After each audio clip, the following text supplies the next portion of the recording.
Was Bryan Kohberger a fan of the Amityville horror? Bryan reportedly left some clues in a Facebook group asking why the perpetrator of the 4 University of Idaho slain students would choose the November 13th day. Let's talk about that and Bryan's sister's movie, and even if he wanted to turn 1122 King Road into a more famous home than the Amityville horror home in New York, making himself one of the most infamous perpetrators of all time. We'll even touch on You a little bit, the popular Netflix series and its anti-hero.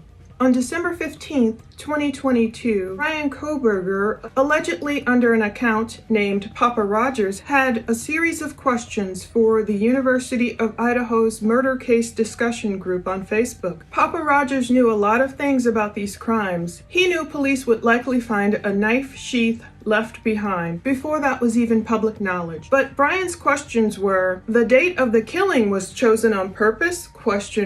Thoughts? He even made that more as a statement as opposed to a question. So why was the November 13th date chosen for these crimes? Papa Rogers, aka Bryan Kohberger, taunted people with other questions, such as why did the killer stop at 4 people? Was he tired? Why did he choose that particular house? And he even displayed a stalker-like knowledge of the victims, claiming they held parties more often on Thursday nights as opposed to Saturday nights, among other statements mixed in there to try and throw people off his scent, such as the white Elantra being a red herring, when it ended up being instrumental in catching Kohberger. Ironically, November 13th is World Kindness Day. We are encouraged to spread kindness on that day, but I believe Bryan Kohberger only had a big horror story on his mind. What's the most famous crime prior to Moscow, Idaho, that happened on November 13th? I could only find one. I kept coming back to the same one. It's the crime that became known as the Amityville Horror House. Ronald DeFeo Jr. was only 23 when he killed his entire family. He gunned them down, his entire family, with a rifle.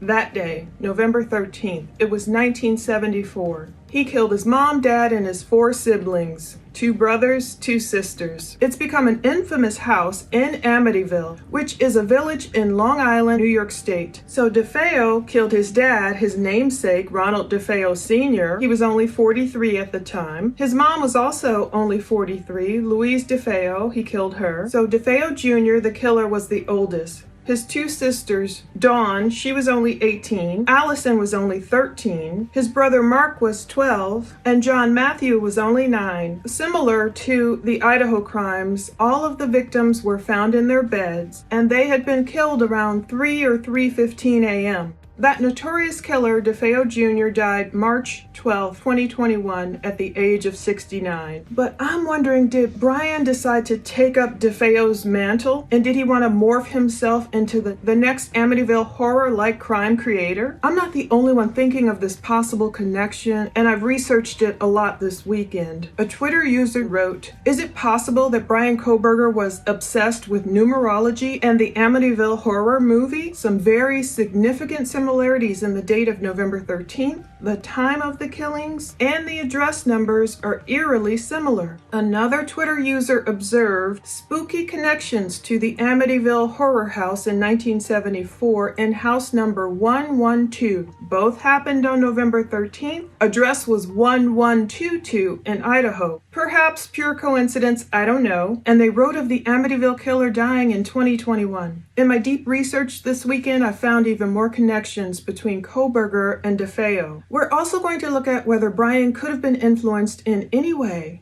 by the horror movie, slasher movie that his sister Amanda Kohberger starred in, titled 2 Days Back. That's from 2011. I spent yesterday watching it and picked up on more clues. Let's deep dive into these issues. The 3-story Amityville colonial house, which windows looked like a face. It was very eerie. It originally had an address in 1974, and ironically a high hopes sign. It originally displayed the address of 11 2 Ocean Avenue, very similar to 1122 King Road. That Ocean Avenue house was later changed to a different number, 108, which often happens with murder homes. It's something they tried to do with Shanann and Chris Watts' home, famous on Saratoga Trail, which has been purchased and a new family moved in. They've tried to do this to different homes that become so famous that looky-loos start driving by and the new homeowners might not enjoy that attention. It's something I've been checking city records in Idaho to see if it will happen to the 1122 King Road house. In December 1975, just 1 month after Ron DeFeo Jr. was convicted of murdering his entire family, a new couple named the Lutzes with their children moved in. They had 3 young kids, they learned it was a murder house, and they bought the home for a steal, only $80,000. Many books and movies followed in the wake of that famous crime. There was a 1977 book, The Amityville Horror. There was a 1979 movie of the same name. That's because allegedly, according to the Lutzes, they began experiencing all these demonic supernatural things happening in the home. The Lutzes claim they couldn't take all these strange happenings. Mr. Lutz saying he thought his 5-year-old daughter went missing. He saw a pig's face on her face. He saw his wife age like a 90-year-old woman in bed. They saw doors opening and closing. Allegedly, blood was on the walls. All these things. The movie portrays the voice, "Get out." It became famous. The Lutz had to leave after 28 days. Recently, there's been a mention, at least of evil, or the perceived presence of evil in the 1122 King Road house. Per Vanity Fair, Kohberger might have created his own haunted house. Quote, private security guards take turns protecting 1122 King Road. Prior to his night shift, one guard reassured himself, nothing is stronger than God, praying for protection against the violent energy in the house. If someone else occupies that home soon, which should be released, it is February 2023, if someone occupies that home, will they experience any violent impulses or images or apparitions? I found that Kohberger and DeFeo Jr. do have a few similarities. They were both in their 20s when their respective alleged crimes occurred. Now, while DeFeo was born into a rich and religious family, you gotta have some money to live that close to the ocean in Long Island, DeFeo worked with his father at a car dealership in Brooklyn. Bryan Kohberger also previously worked as a security guard in the Pleasant Valley School District in Pennsylvania, the same school district where his mom worked and his dad. Now, DeFeo had an obvious strained relationship with his dad. His dad was reportedly abusive, and there were problems there. DeFeo had a reputation for drinking, using drugs, and fighting. The only thing we've learned about Bryan Kohberger's relationship with his dad thus far is in those online Tapatalk writings, Bryan did speak of not treating his mom or dad correctly. We don't know how strained the relationship would have been with his dad, but we do have reports of Bryan's drug use and his alleged fighting, at least in the testimony of some friends who claim Bryan would put one guy in a headlock and bully them. The New York Times has also revealed that Bryan had a, quote, altercation as recently as September 23rd, 2022. Less than 2 months prior to the murders. The altercation was with John Schneider. He was a Washington State University professor whom Bryan was assisting. That's what they learned per this new termination letter revealed. Some similarities and some differences still occur in the two crimes. DeFeo may have taken about 15 minutes to commit those murders, and what's odd is he didn't use a silencer, and it doesn't appear that any of his victims, maybe only 2 of them, awakened, but they were each in their own respective beds. Maybe they had been posed. It's a little weird, but DeFeo stayed in the home, washed up, changed his clothes, went to a neighborhood bar, and claimed he found his whole family dead. Eventually, that whole ruse, blaming some other guy, which might be Kohberger's defense, that fell through with police pressure.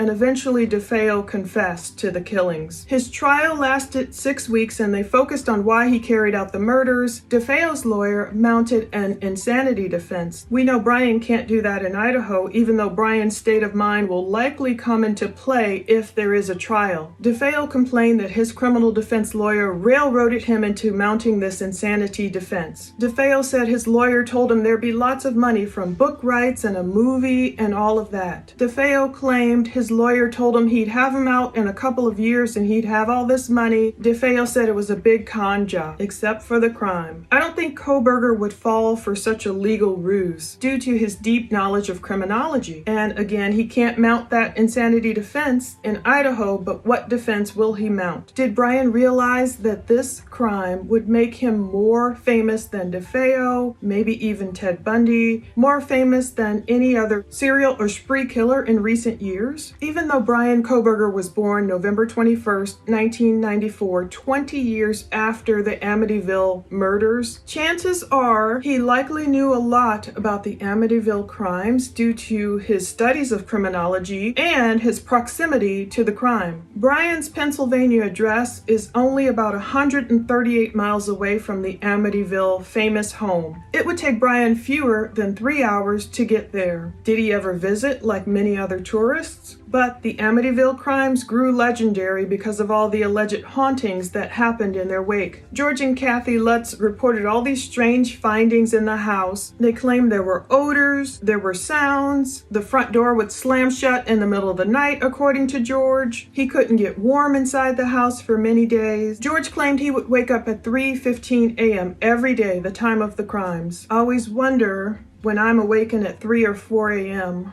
and thinking about the Idaho victims, and I always say a prayer at that point that God take over the hour. Imagine who moves into that home, 1122 King Road, and waking up at that hour that Bryan allegedly entered that home. Now, DeFeo kind of poo-pooed that supernatural activity. One time he admitted, "There is no demon. You know who the demon is. I am the demon." That reminded me when Bryan Kohberger referred to himself as the devil in that rap song that leaked online, the one that was attached to that Tapatalk writings on Bryan's SoundCloud account. Also, what role, if any, did Bryan's sister's role in that horror movie play into his crimes? Was there sibling rivalry going on? Now, Bryan would have been about 16 or 17 when he finished kind of writing those visual snow syndrome posts on Tapatalk explaining all the horrible stuff going on in his mind. He was a teenager when his older sister, Amanda Kohberger, starred in that 2 Days Back movie. It's about an hour and a half long and it launched in 2011. I learned that Amanda Kohberger is not the star of the movie, but she has a pretty prominent role.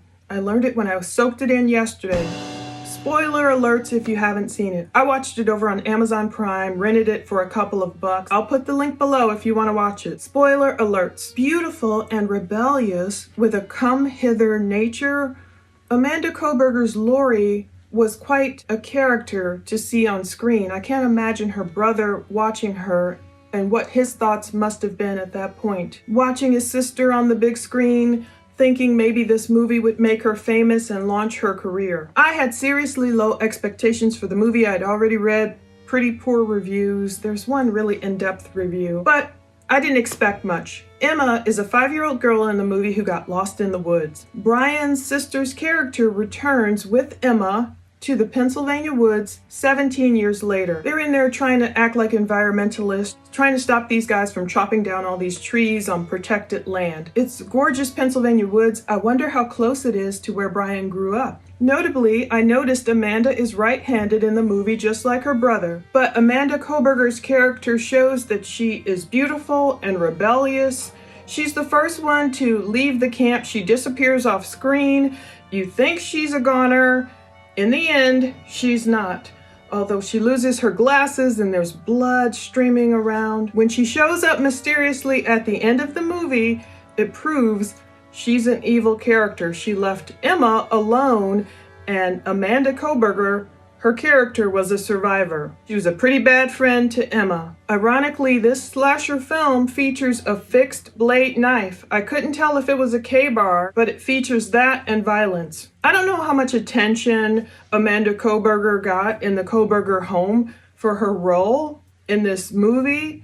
I can imagine in a family, maybe it would have brought out a little jealousy in Bryan. After all, at that point, Bryan was writing about his troubled mind, his visual snow syndrome affecting his vision, being on all these medications, giving him headaches. I don't know if he had that many friends or was popular at school. He was losing weight apparently around this time. So how did his sister's acting role make him feel? Did somewhere in the recesses of his mind or his subconscious, did he decide, I'm going to be more famous than my sister? And watch, it won't be some fictional slasher role. It'll be real life. After his arrest, reports of Bryan Kohberger's demeanor against women have really surfaced, including Bryan's weird pickup lines. Allegedly, he would walk into bars and ask women, "Do you live alone?" Strange questions that no woman would want to answer. Allegedly, he called one woman a bitch. He reportedly graded his WSU female students worse than he did the male students. He was guilty of mansplaining things to them. Bryan's former Tinder date even came forward to say that Bryan was like tickling her. When she called him out on it, he claimed he didn't do it. According to the New York Times, Bryan also followed at least one female student to her car. So with all of these things not working out, Bryan leaving home, the Pennsylvania area, to go to the Washington state area, getting in trouble, not getting along with other faculty or staff, getting terminated ultimately, and apparently staking out or stalking that 1122 King Road home long enough for cops to realize his connection potentially to the home, or at least the area. Did Bryan just decide to go completely to the dark side instead of living a normal life, finding a great wife, settling down, having kids of his own? Did he decide, I'm going to the dark side, I'm going to become more famous than my sister ever was, and more famous than any other crime maker in history? One thing's for sure, that 1122 King Road house would have been very easy, unfortunately, for Bryan to spy on, just because of its structure and the way it sits atop a hill. Bryan could have easily driven behind that house in his white Elantra, parked back there in the parking lot, remained completely still. That's one thing I learned from a military member. If you don't want someone to see you, remain still. People are often attracted by motion. Even in the dark, you can see something moving. And if he would have parked behind that home and remained completely still, long enough to see that they only have parties usually on Thursday nights as opposed to Saturday nights, enough to watch the goings and comings in that house, the lit rooms, the motions, the parties, the movements. Did he watch for hours on end, like when he was stopped that time in Moscow after apparently being there about an hour somewhere in the area? Did he do that over and over again? Did Bryan do that over and over again until finally on November 13th, he decided to strike? That would be his day. That would be his time to make a move. I also wonder if Bryan likens himself to characters like the gorgeous, intelligent, witty, very well-written character Joe in the Netflix series You. Recently, the 4th season began, and he's sort of an anti-hero. There's a lot of violence, but on some level, he's very funny and relatable and witty. As a society, many of us are soaking up this Netflix series, and even though it stars an anti-hero, it's someone more likable even than Dexter, even than the American Psycho character. Are we creatively creating monsters like Kohberger? Did Kohberger see the fascination, especially a lot of women have with this series, and did he want to become that archetype? He fancies himself very intelligent, very witty, and smarter probably than all of us. Was it a challenge for himself to commit this horrible crime and then treat it like a game of Clue by creating the alleged Papa Rogers account and asking all sorts of questions of the group? This leads me to believe there was a sheath left behind. What do you guys think of this? How long do you think the killer stayed? How did he make his entrance or exit? Why did he select that house? Why did he choose that date? As if he's waiting for us to figure out the clues in his own twisted mind. Will Kohberger end up confessing like DeFeo did? I doubt it. I believe Bryan Kohberger is so cold and calculated and yet intelligent enough to think he can take this to a long drawn out trial, perhaps even get on the stand in his own defense and play the mental gymnastics that he thinks he can win against everyone. When all the evidence is laid out, and of course we've probably seen just a small portion of it, will a jury be able to figure out if Bryan Kohberger really did this? Will they not fall for any games of intelligentsia and look beyond the "some other guy did this" evidence and convict Kohberger? And what of it? Did he do this for the attention he knew he would surely get? The letters and the adulation from some people, some twisted minds who fall in love with Kohberger. Did he even do it because he knew he would get a lot of hate? Is bad publicity better than no publicity in his mind? If he's convicted of these crimes and serves a life penalty or gets a death penalty, would he think he's satisfied to just go down with his name in history, and is that his alleged prize? None of it makes sense to a rational, logical, loving, thinking mind. But we still want to figure out why and know the details to prevent the next Kohberger from coming up. We know with DeFeo there was abuse, there were problems growing up, and unfortunately he took that out on his entire family. With Kohberger, what will arise? What will we learn that leads us to believe he committed these heinous acts? We'll keep watching. We'll keep viewing the clues and see where they lead us. Let's close with a verse where Jesus warned us to be watchful for a specific day. Luke 21:34 through 36. But watch yourselves, or your hearts will be weighed down by dissipation, drunkenness, and the worries of life. And that day will spring upon you suddenly like a snare. For it will come upon all who dwell on the face of the earth. So keep watch at all times, and pray that you may have the strength to escape all that is about to happen and to stand before the Son of Man. Thank you so much for always watching. Take care.